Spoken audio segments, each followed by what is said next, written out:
وما اختلفتم فيه من شيء فحكمه إلى الله ذلكم الله ربي عليه توكلت وإليه أنيب فاطر السماوات والأرض جعل لكم من أنفسكم أزواجا ومن الأنعام أزواجا يذرأكم فيه ليس كمثله شيء وهو السميع البصير له مقاليد السماوات والأرض يبسط الرزق لمن يشاء ويقدر إنه بكل شيء عليم.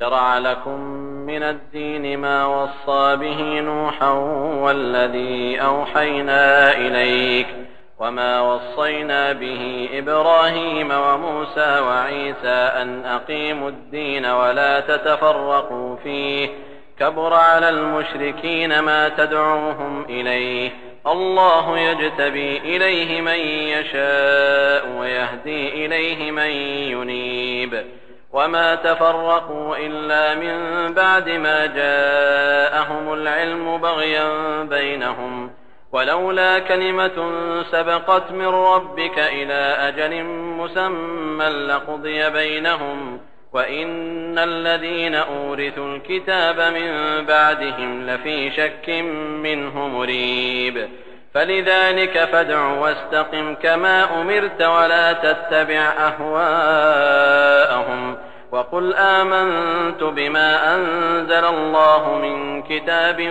وأمرت لأعدل بينكم الله ربنا وربكم لنا أعمالنا ولكم أعمالكم لا حجة بيننا وبينكم الله يجمع بيننا وإليه المصير والذين يحاجون في الله من بعد ما استجيب له حجتهم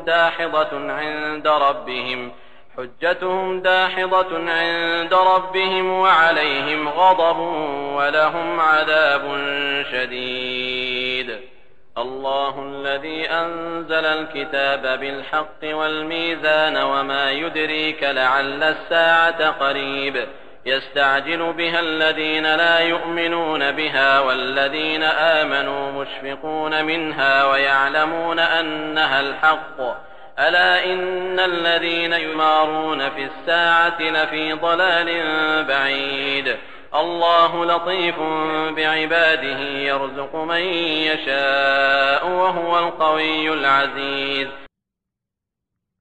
आणि ज्या एखाद्या गोष्टीबाबत तुम्ही मतभेद करता त्या सर्वांचा फैसला करण्याची जबाबदारी अल्लाहची आहे.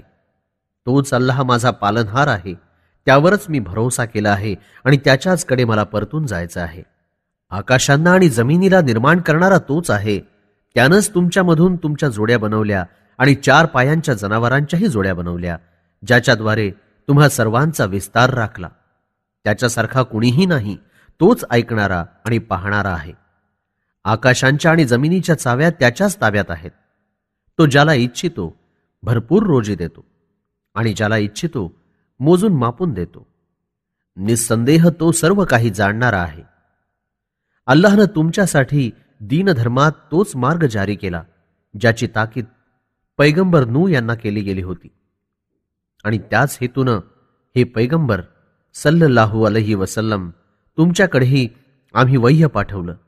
आणि याच गोष्टीची ताकीद आम्ही पैगंबर इब्राहिम, मूसा आणि ईसा यांना या आदेशासह केली होती की दीन धर्म कायम राखा आणि त्यात मतभेद टाकण्यापासून लोकांना मनाई करा. एक अल्लाहच्याच तौहीद म्हणजे एकेश्वरवादाकडे तुम्ही लोकांना बोलावित राहा. अनेक उपास्यांची भक्ती उपासना करणाऱ्यांना ही गोष्ट अप्रिय वाटते. अल्लाह ज्याला इच्छितो आपल्या बाजूकडील बनवतो आणि जो कोणी अल्लाहकडे झुकेल अल्लाह त्याला सन्मार्गावर चालवतो. ग्रंथाचं ज्ञान येऊन पोचल्यानंतर जे लोक आपापसातील जिद्द आणि एकमेकांच्या दुश्मनीमुळे अलग अलग टोळ्यांमध्ये वाटले गेले, जर तुमच्या पालनहारतर्फे निर्धारित वेळेकरता फरमान पहिल्यापासून जारी झालेलं नसतं तर त्यांच्या दरम्यानच्या भांडणाचा फार अगोदर फैसला केला गेला असता.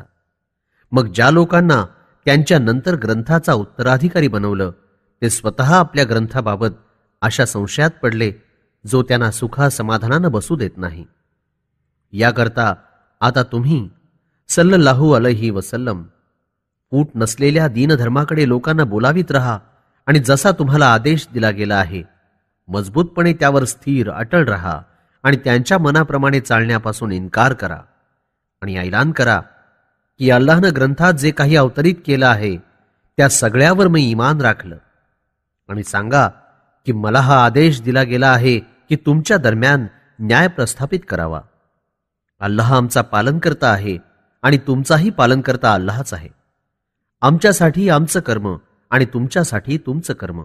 आता आमच्या आणि तुमच्या दरम्यान कसल्याही प्रमाण किंवा वादविवादाची आवश्यकता राहिली नाही. अल्लाह आम्हा सर्वांना एक दिवस एकत्र करेल आणि सर्वांना त्याच्याचकडे परत जायचं आहे. अल्लाह मान्य करून घेण्यास पात्र आहे. तरीही जे लोक अल्लाहच्या विषयी वाद उभे करतात त्यांचं प्रमाण आणि वादविवाद अल्लाहच्या जवळ निराधार आहे. त्यांच्यावर अल्लाहचा प्रकोप कोसळेल आणि त्यांच्याकरता अतिशय सक्त सजा यातना आहे.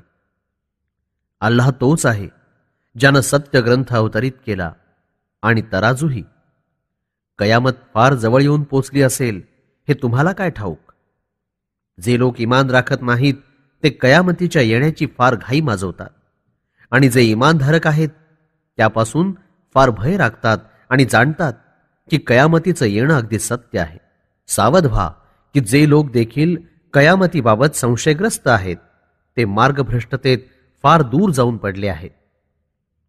अल्लाह आपल्या दासांच्या अगदी बारीक सारीक सूक्ष्म बाबींशीही परिचित आहे. ज्याला इच्छितो रोजी अन्नसामुग्री प्रदान करतो आणि तोच मोठा सामर्थ्यशाली आणि गलबा राखणारा आहे.